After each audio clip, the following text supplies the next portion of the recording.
Olá a todas e todos, eu sou Cristine Barra, sou professora na Universidade Federal de Pernambuco e hoje venho apresentar para vocês o artigo Design como Correspondência, uma proposta para o design a partir de conceitos do antropólogo Tim Ingold. Tim Ingold é um antropólogo britânico. Ele propõe liberar a antropologia da etnografia, sugere um papel mais especulativo para a antropologia, um papel mais de intervenção do que de observação, e ele propõe o conceito de correspondência. Ele diz que corresponder com o mundo, em suma, não é descrevê-lo ou representá-lo, mas responder a ele. Vamos falar mais sobre isso. Ele é um dos precursores do campo conhecido como Design Anthropology, ou Design Antropologia, em que essa pesquisa de campo seria também intencionalmente intervencionista. Eu falo mais sobre isso lá no artigo. Então, o objetivo do artigo é analisar o conceito de correspondência de Tim Ingold, a fim de oferecer uma proposta para repensar métodos, abordagens e processos da prática e da pesquisa em design. Eu também relaciono essas propostas de Ingold com autores que buscam uma perspectiva decolonial na América Latina. Então, para falar de correspondência, Ingold se baseia no antropólogo francês Marcel Mauss, onde ele diz que para presenciar a totalidade dos fenômenos sociais, temos que perceber as pessoas em movimento, como quando percebemos polvos e anêmonas no mar. Então, para Mauss, as vidas se ligam e se atraem em interpenetrações duradouras. E a partir disso, Ingold percebe cada ser vivo como uma linha ou um conjunto de linhas que se enredam umas às outras. Essas linhas que se enredam como linhas melódicas em contrapontos, como as linhas das melodias de um quarteto de cordas, né? Então, para ele, correspondência é um processo pelo qual seres e coisas literalmente respondem uns aos outros ao longo do tempo, como, por exemplo, na troca de letras ou palavras numa conversação, de presentes ou mesmo em dar as mãos. Para falar em correspondência, ele traz vários autores e entre os exemplos que ele dá é a relação da luz solar e a visão humana. Então, se o olho fosse como o sol, não poderia haver a luz, né? Ingold explica que não é que o olho e o sol sejam parecidos, mas que o olho é formado de tal maneira que possa responder à luz. Então, essa luz celestial só poderia existir no mundo de criaturas com olhos. A vida das criaturas prossegue em contraponto, tomando para si alguma das características do outro de maneira que possa responder a ele. Então, a abelha responde à flor, que contém o pólen, e a aranha corresponde à mosca. Então, nesse sentido, a correspondência é esse sentimento do ceramista, também fala em ceramista, que entra e sai em correspondência com o barro, né? E que os movimentos curvos do violoncelista, eles estão em correspondência com o som. Então, para falar melhor em correspondência, ele vai trazer 3 princípios que descrevem esse processo de correspondência. E esses princípios são hábito, agency e atencionalidade. Então, para falar de hábito, Ingold começa com a pergunta: é o hábito que faz com que as pessoas façam coisas ou é aquilo que é formado nelas como consequência de fazê-las repetidamente? Então, Ingold traz o Dewey para responder essa pergunta e ele diz que essa ambiguidade se resolve ao pensar que estamos no meio entre o hábito que fazemos e o hábito que nos faz. E aí ele convida o leitor ou a leitora a imaginar que pretende sair para caminhar. E que antes de sair, esse caminhante arruma as malas, prepara as provisões e planeja uma rota. Porém, no caminho tudo é diferente. Então, caminhar deixa de ser uma coisa que ele impõe ao corpo e se torna seu caminhar. Seu caminhar ou caminha. Eu gosto muito dessa frase para falar em correspondência, né? Porque ele está dentro do caminhar, esse caminhante está dentro do caminhar e a cada passo que dá ele é modificado. Então, o caminhar deixa de ser algo que ele faz para ser algo que acontece com ele. Então, o caminhar deixa de ser uma ação e passa a se tornar uma experiência. Então, esse caminhante está no meio entre essa ação e entre essa experiência. E agency, que eu deixei em inglês e deixei em gerúndio, fala sobre essa agência, mas é uma agência que está constante, que ela está ali acontecendo, né? Na qual não há um eu ou um você para colocar antes da ação. Então, por isso é difícil encontrar uma palavra para expressar esse estar no meio, né? E aí ele diz que nas línguas indo-europeias não há essa posição de voz passiva e ativa, mas que os gregos chamavam isso de voz média.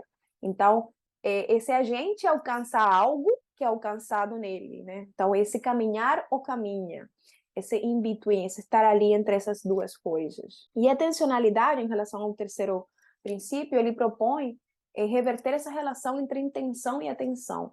E se a gente pensa sobre esse caminhante, voltamos a esse exemplo do caminhante, quando a gente, antes de sair, esse caminhante confere o que tem um mapa, uma bússola, né? Mas, e no caminho, ele verifica se alguma das características da paisagem equivalem ao que está no mapa, ou seja, esse caminhante faz uma checagem do mundo para checar se o que está no mapa corresponde com o que ele está vendo. Isso mostra que é uma intenção, né? É uma rota, um caminho que ele já pensou antes.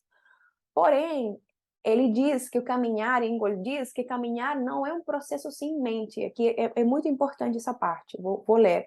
Ele diz, caminhar exige do caminhante uma responsividade contínua ao terreno, ao caminho e aos elementos. Para responder, ele deve atender a essas coisas à medida que anda, se juntando e participando com elas em seus próprios movimentos. Isso que significa escutar, ver e sentir, ou seja, que essa percepção, esses sentimentos, esse escutar, ver e sentir, entra dentro desse processo. E é isso que ele chama de atenção, né? Então, a mente, ela não está confinada na cabeça numa posição de superioridade. Ela está ali, se estendendo ao longo dos percursos sensoriais, se estendendo pelo corpo todo, dessa participação do caminhante no ambiente. Também eles falam sobre Ingold e Gatt, Carolyn Gatt, eles propõem uma antropologia por meio do design, eles fazem uma proposta para o design, para a antropologia, eles defendem um conceito de design que considera as esperanças e os sonhos, uma dinâmica improvisatória do cotidiano e uma antropologia concebida como uma investigação especulativa das condições e possibilidades da vida humana. E no meio desse processo todo está o conceito de correspondência, e eles percebem o design, ou esse verbo to design, como um verbo intransitivo, como um verbo que é em movimento de processos que continuam, né? Então, eles propõem que os efeitos transformacionais da observação participante toquem o design para que este possa corresponder em tempo real com as pessoas com as que trabalha. Claro que lá no artigo está melhor explicado, mas esse processo de produção de artefatos torna-se deliberado e reflexivo durante o trabalho de campo. Então, uma junção entre essa antropologia e o design, né? Em relação às considerações finais, já para fechar, eu me pergunto o que seria uma prática de uma pesquisa em design a partir do conceito de correspondência. Então, tentando responder essa pergunta do começo, esse objetivo do começo, e eu respondo, seria um processo que se constrói na relação com o mundo, em que designers colocam-se no meio das coisas, engajam-se nos processos das comunidades às quais se juntam, aprendem com elas e contribuem para suas causas, estando muito atentos ou atentas dentro do processo e se transformando no meio deles. Esse seria esse design como correspondência que eu elaboro no artigo, e que também traz questões como essa de aplicar metodologias. Quando a gente aplica metodologias, podemos estar nos anulando nosso próprio corpo, quando aplicamos ao pé da letra, né? Metodologias sem considerar o que a gente está vivendo, sem considerar o processo, sem considerar o ambiente.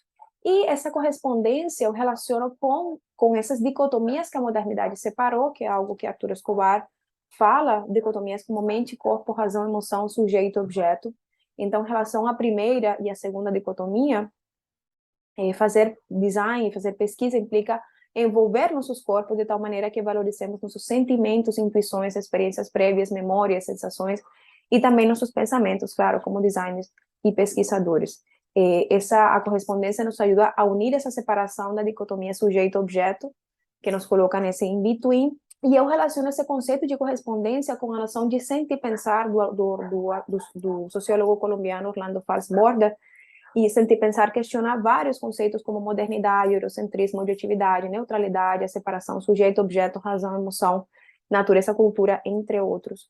Em outros textos eu especulo sobre o que poderia ser um design sentipensante. Quando sentipensamos, reconhecemos que constituímos o mundo e que não estamos apenas observando. Então, esses conceitos eles vão enriquecer esse debate sobre correspondência e nos ajudam a desenvolver um design mais baseado em nossas circunstâncias. Então, traz um lado político para esse lado para o conceito de correspondência. Então, esse design antropológico que surge nessa confluência entre minha experiência no doutorado com o coletivo Santa Sem Violência, da análise dos conceitos de Ingold e muito influenciado por Fals Borda, ele não está focado nos interesses da indústria do mercado, ele abre uma janela para perspectivas mais amplas, mais profundas, que buscam repensar questões que a modernidade e colonialidade instaurou neste lugar do mundo.